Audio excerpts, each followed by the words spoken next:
ایک مسلمان کے لیے اس کی جان سے زیادہ قیمت اگر کسی چیز کی ہے تو اس کے عقیدے اور اس کی شریعت کی ہے.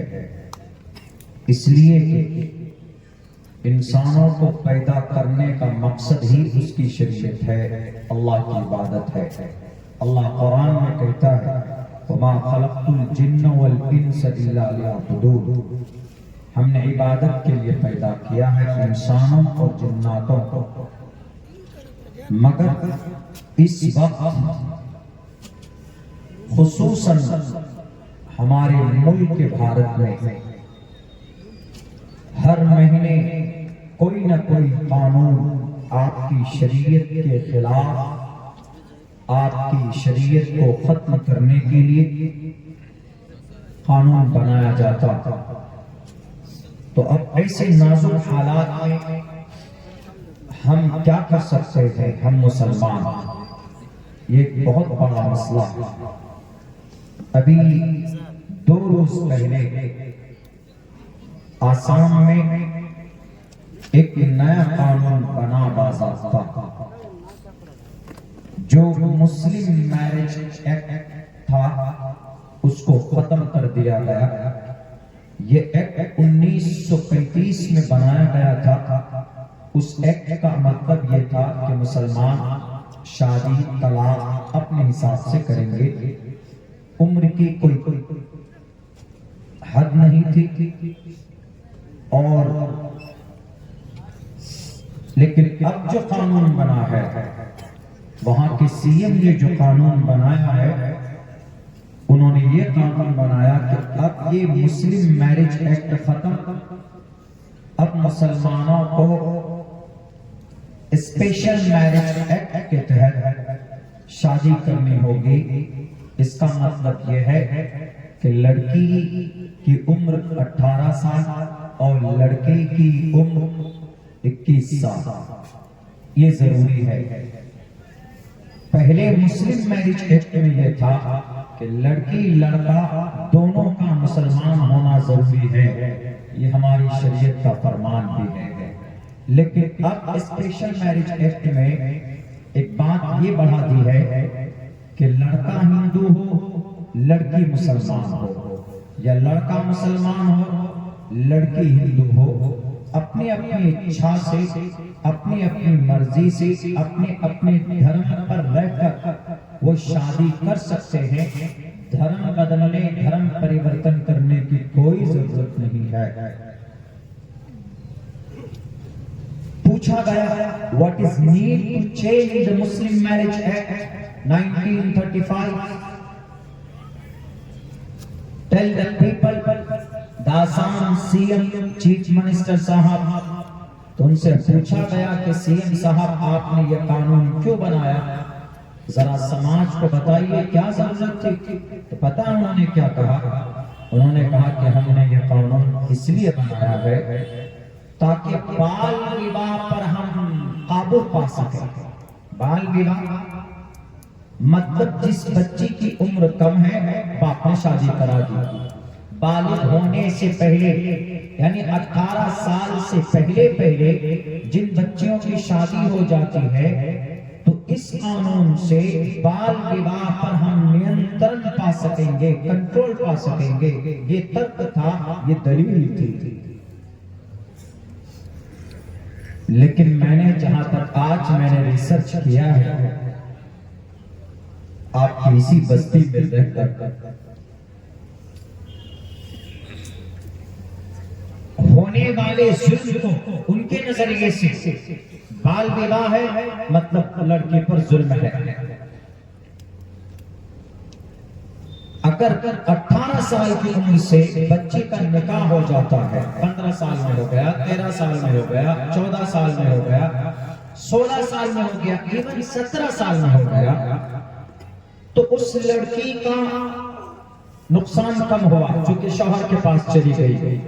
لیکن اگر 18 سال سے کم کی عمر کی بچی کا ریپ ہوتا ہے تو یہ اس کی زندگی کا سب سے بڑا دکھد گھٹنا ہوگا.